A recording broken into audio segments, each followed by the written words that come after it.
faithfully delivering value and interpreting great books from around the world. Hello, this is Sally's Book Talk. Today, we're interpreting the book called Cockpit Confidential. This book has a subtitle, Everything You Should Know About Air Travel. The New York Times recommends this book by saying, anyone afraid of flying should read this book. And, in modern society, flying has become pretty common. However, compared to traditional modes of transportation, like cars and trains, airplanes seem to have a more mysterious aura. So, how can such a heavy plane lift off like a bird and soar at high altitudes? And why must passengers follow those rules during takeoff and landing? But also, can pilots fly different aircraft models with just one license, like car drivers? The answers to these questions are all in Cockpit Confidential. In this book, the author is Patrick Smith, an American pilot and columnist. He started learning to fly at age 14 and now has over 25 years of flying experience. Um, Initially, he just shared aviation knowledge articles on his blog, which got super popular, and his work was reprinted by big names like the New York Times. Later, suggested by someone in publishing, he compiled these fascinating insights. In May 2013, Cockpit Confidential was published. In this book, the author covers air travel from multiple angles and answers lots of common questions. Today, we'll break this book down into 4 parts. Part 1, the principles of how planes fly into the sky. Part 2, which you're most concerned about, covers flight safety, including potential disruptions. Part 3, as passengers, why do we need to follow all those rules? Part 4, we'll discuss how pilots are trained is just about pressing buttons. All right, let's get going. Join Captain Smith as we board the plane and start our air travel adventure. Since this is air travel, the plane is the star. First, let's explore how planes fly into the sky. How can such a huge plane, loaded with passengers and cargo, actually fly in the air? Well, we all know birds can fly by flapping their wings. And airplanes have wings too. Those are the wings. So how do the wings get us up in the air? Well, this involves Bernoulli's principle in physics, meaning that as a fluid's speed increases, its pressure decreases. For airplanes, the wings are slightly arched upward. When air speeds over the wing, the top has faster flow and lower pressure, while the bottom has higher pressure, creating a pressure difference. Thus, this pressure difference pushes the massive wing upward from below. The plane naturally takes off. We often say, have a tailwind as a blessing for a safe journey. But for takeoff and landing, planes need headwinds. Facing the wind, as the song says, it's better to fly against the wind. The lift comes from air flowing over the wings. Besides the plane's forward speed, a headwind helps by shortening the runway distance and making takeoff faster and safer. That's why airports adjust takeoff and landing directions based on wind conditions. Besides the lift-generating wings, you'll find many movable parts on the plane called control surfaces. By moving these surfaces, the plane can adjust its flight direction. Among them, the horizontal wing at the tail is called the horizontal stabilizer. Behind the horizontal stabilizer is a part that moves up and down called the elevator, which controls the nose's pitch. The tail part is the vertical stabilizer, with a part that moves left and right called the rudder. The rudder controls the plane's left and right turns. Now that we know how the plane moves, where does the power for flight come from? That's the heart of the plane. The anatomy of an aircraft engine is a set of closely connected rotating discs. From front to back, fan, compressor, combustion chamber, and turbine. Air enters through the fan, is pressurized by the compressor, mixes with fuel and burns in the combustion chamber, producing hot gas that spins the turbine and then exits through the nozzle. This process generates powerful thrust and can also assist systems like electrical and de-icing. So the engine is practically a small power station, and its energy source is naturally fuel. But refueling an airplane isn't as casual as refueling a car. It has strict standards that vary by country. In the US, the crew calculates required fuel based on flight distance, aircraft weight, wind direction, and speed along the route, ensuring they reach the destination under normal conditions. Besides the basic fuel, they add fuel to fly to nearby alternate airports from the destination, plus 45 minutes of extra flight time. This total is the minimum fuel requirement. What if we just fill it up completely? Well, it's not that simple. On one hand, too much fuel increases weight, limiting cargo or passenger capacity. On the other hand, more importantly, excess fuel during landing increases weight, stressing the landing gear and creating safety risks. Speaking of safety risks, in part 2 we'll discuss flight safety. Even though we rationally know airplanes are among the safest transport, many still feel anxious or fearful about flying. That's why the book's author devoted significant space to flight safety topics. This section covers how to choose flights, how weather and malfunctions affect flights, and risk avoidance misconceptions. First question: when facing different flights and seats, how should you choose? When booking online, entering departure or destination shows multiple airlines on the same route with different aircraft models. How should we choose? Which airlines are actually safer and more reliable? And how about the safety of different aircraft models? Here, Captain Smith explains that, except for airlines on the EU's blacklist, most carriers' safety doesn't differ significantly. Blacklisted airlines often have outdated aircraft or poor finances limiting maintenance capabilities. But don't worry. We rarely encounter them since most operate in Central or West Africa, and safety rankings rely on minor statistical differences with little value. And therefore, rationally speaking, airline safety is pretty much the same. So, how about the safety of budget airlines? When talking about budget airlines, many people suspect, hey, these airlines cut corners on maintenance to save money. But this idea is a misunderstanding on our part. On one hand, safety requirements are consistent across countries. Budget airlines must meet the same standards as regular ones. Secondly, statistically, the accident rate of budget airlines isn't higher than traditional airlines. In fact, budget airlines' safety records are even better than some famous carriers.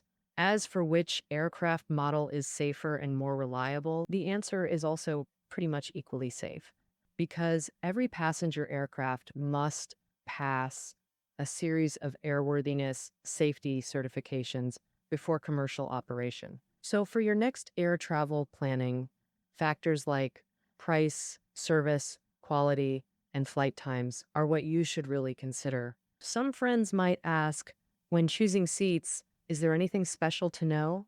Which seat is the most comfortable and safest? Actually, different seats have their own advantages. Sitting near the wings, you'll feel less turbulence. But at the same time, the noise level might be the highest in the whole cabin. If considering safety, you might have heard that seats further back are safer. However, this view lacks sufficient evidence to support it. After all, if an accident occurs, the plane could land in various positions on land or water, so it's hard to say which seat is safer. Of course, seats near emergency exits let you evacuate faster. It's kind of a luck-based thing. The second question is, what impact do turbulence and thunderstorms have on flights? During flights, encountering turbulence isn't rare, and it's what some people fear most when flying. However, turbulence doesn't actually threaten flight safety, because airplanes are designed to handle these issues, ensuring they can withstand significant forces. Therefore, there's no need to worry about things like the fuselage breaking apart, wings snapping, or even crashing. During flights, when crew members encounter turbulence, they prioritize passenger comfort, cabin safety, and order in their response. For example, by climbing or descending altitudes or slightly deviating from the flight path to avoid turbulent areas. The captain worries that turbulence might spill his orange juice. Boom. As passengers, we just need to follow crew instructions. Stay seated with seatbelts fastened and relax until it passes. Compared to turbulence, thunderstorms impact flights more significantly. Once they hit, normal operations get caught in delays. Do you know the real reason behind this? Maybe you've learned out fear of lightning strikes, but that's not actually the case. Planes getting struck by lightning is quite common. It's estimated a commercial plane gets struck by lightning about once every 2 years on average. However, since the aircraft surface uses highly conductive aluminum alloy, the current won't enter the cabin or harm passengers or equipment. Even so, manufacturers reduce risks by improving fuel tanks and adding static dischargers. The real culprit disrupting operations during thunderstorms is unstable winds, professionally called wind shear. These winds are far more violent than the turbulence mentioned earlier. Um, when flying at lower altitudes, it's hard to freely adjust the flight state. If unable to withstand sudden winds, the plane might stall and crash. Heavy rain reduces visibility, so delays during thunderstorms are unavoidable. And flying in stormy conditions is truly risky business. Third question, if it's sunny but an engine suddenly fails, does the plane just free fall? Most planes we fly in have two engines, what we call twin-engine aircraft. And if one fails, will the plane veer to one side? If both fail simultaneously, can the plane still glide to a landing? Captain Smith tells us modern airliner engines are highly reliable. The probability of single engine failure is already low, and dual engine failure is extremely rare. And with only one engine working, the plane can still fly normally without veering off. Even if both engines fail simultaneously, the plane won't plummet. It'll glide steadily for quite some time. Specifically, if dual engine failure occurs at 10,000 meters, the plane can glide for over half an hour, covering about 400 kilometers. That's ample time for pilots to locate an alternate landing site or prepare for an emergency landing. Historically, the rare cases of dual engine failure were caused by fuel exhaustion, volcanic ash, or bird strikes. But in all these incidents, there were zero casualties. Speaking of bird strikes, they're actually common, but usually cause minor damage. However, if an engine is hit, it can damage the fan and cause power loss, affecting flight safety. Incidentally, if you look closely at engines, you'll notice white dots or spiral patterns at the fan's center. When the engine starts, birds see these spinning patterns and mistake them for large predators like eagles, keeping their distance. After all this flight safety talk, have you ever considered opening the emergency exit midair to parachute to safety? That's impossible. First, you can't open the emergency exit. Second, there are no parachutes.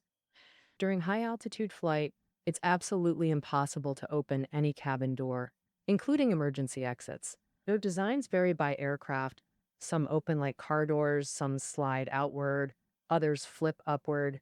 But the first step to opening any door is always pulling it inward toward the cabin. However, due to pressure differences, even at low cruising altitudes, the force on the cabin door exceeds 5.6 tons per square meter. Human strength can't overcome this unless you bring a hydraulic jack on board, trigger alarms, and give the captain a heart attack. Emergency exits aren't for mid-flight use. They're opened after emergency landings when pressure equalizes on ground or water. You might wonder, hey, why not give every passenger a parachute? Then they could parachute to safety during emergencies. Well, this idea has several issues. First, air disasters often happen suddenly without warning, leaving no time to organize hundreds of passengers for evacuation and parachuting. And second, the extremely low pressure and temperature outside would cause rapid unconsciousness, making parachuting impossible. Third, true high-altitude parachuting requires controlled conditions and trained professionals. It's nearly impossible for ordinary people. Finally, parachutes themselves are expensive, bulky, and heavy. These factors would create huge expenses for airlines. So, parachutes don't improve aviation safety. For a smooth air journey, we passengers must follow various safety rules. like stowing tray tables and opening window shades during takeoff or landing. In part three, we'll explain the reasoning behind these rules. Before takeoff landing, passengers do prep work. Seatbelts make sense, but why straighten seat backs, stow trays, open shades, and dim cabin lights?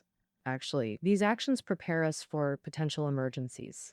Straightening seat backs reduces whiplash risk during impact and prevents sliding under seat belts. Stowing trays avoids injury from edges and clears evacuation paths. Opening window shades helps assess external conditions, like fire or debris blocking exits after emergency landings. Dimming cabin lights helps eyes adjust to outside light faster, aiding emergency evacuation observation. So these small actions make perfect sense when explained by Captain Smith, right? Another frequently debated rule involves electronic devices. Did you notice in January 2018, Chinese airlines announced passengers could use flight mode devices during flights? Before that, Chinese airlines had extremely strict rules about phones. They emit radio waves and had to be completely powered off throughout the flight. Even switching to airplane mode wasn't allowed. Now, though, phones are loud. What's the real story? Actually, bans on different devices have different reasons. First, laptops, though they have Bluetooth, their energy output isn't strong enough to harm navigation or communication systems. So, airlines require stowing laptops during taxi takeoff landing mainly because their size and weight could turn them into dangerous projectiles during sudden acceleration or turbulence. Plus, securing large electronics prevents them from blocking aisles or exits during emergency evacuations.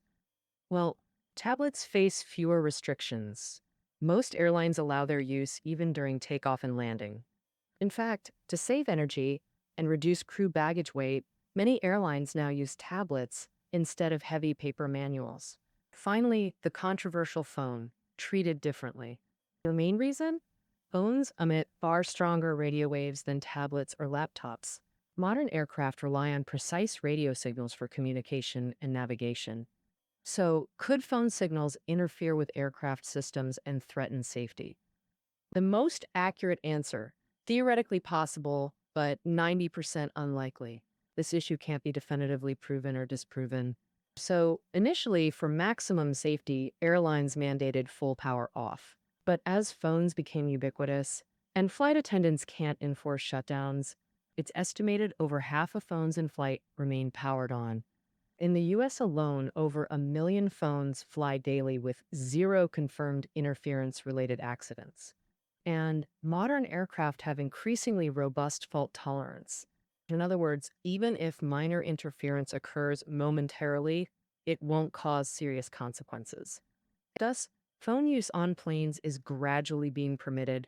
Many airlines now allow flight mode phones, and some even have onboard cell towers, meaning passengers can make calls and send texts directly from their phones. Still, I'd like to remind you, next time you fly, always follow airline device rules. Safety is paramount. After discussing planes and flights, let's finally meet the key figures who soar with us and bring us safely home. First question for pilots: how does a new recruit become qualified? According to Captain Smith, the first phase is foundational training, learning company procedures and flight operations. The next comes hands-on training using static cockpit models to master systems, troubleshoot, and practice emergencies before dynamic simulator sessions. Dynamic simulators are high-fidelity replicas of real cockpits, almost identical inside. External scenery is projected onto screens mimicking the windshield. Hydraulic systems tilt and move the simulator during training, perfectly replicating pitch, roll, and real flight sensations. Every detail of actual flights is simulated.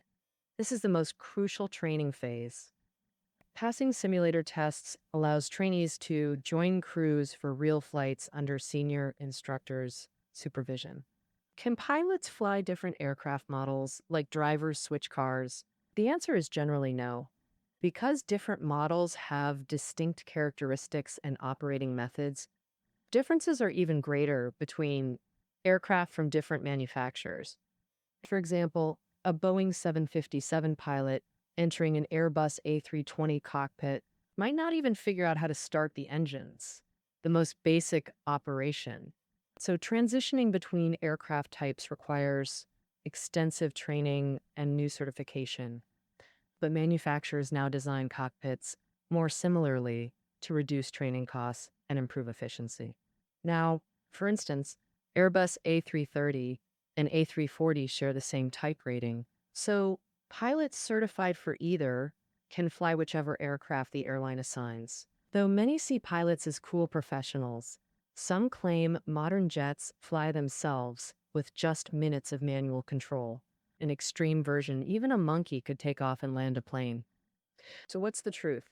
Captain Smith explains high tech cockpits are assistants, not replacements, like advanced medical equipment to surgeons. Even with autopilot, pilots must command what, when, and how. Adjusting speed, thrust, heading, or altitude all require pilot input at specific times. During flights, changing conditions, weather, traffic, demand constant pilot judgment and decisions. In emergencies like severe weather or malfunctions, pilot responsibility becomes paramount. As for Autoland, the answer is fascinating. Possible, but used in less than 1% of landings. Because programming Autoland is more complex and demanding than manual landing, not just pushing buttons. So normally, no pilot chooses complexity over simplicity. Ladies and gentlemen, our daily book flight is now approaching its destination. Actually, in Cockpit Confidential, Captain Smith not only shares aviation knowledge and thrilling stories, but also offers insights as a passenger himself. He critiques meals and services of major airlines, chats with fellow passengers to dispel pilot myths. I wonder if today's content helped you understand flying better and overcome any fear of air travel. While focusing on destinations, let's also appreciate the giant machine carrying us through the skies. The more you understand it, the more you'll trust it. All right, that wraps up Cockpit Confidential. Keynotes are below the audio. See you tomorrow.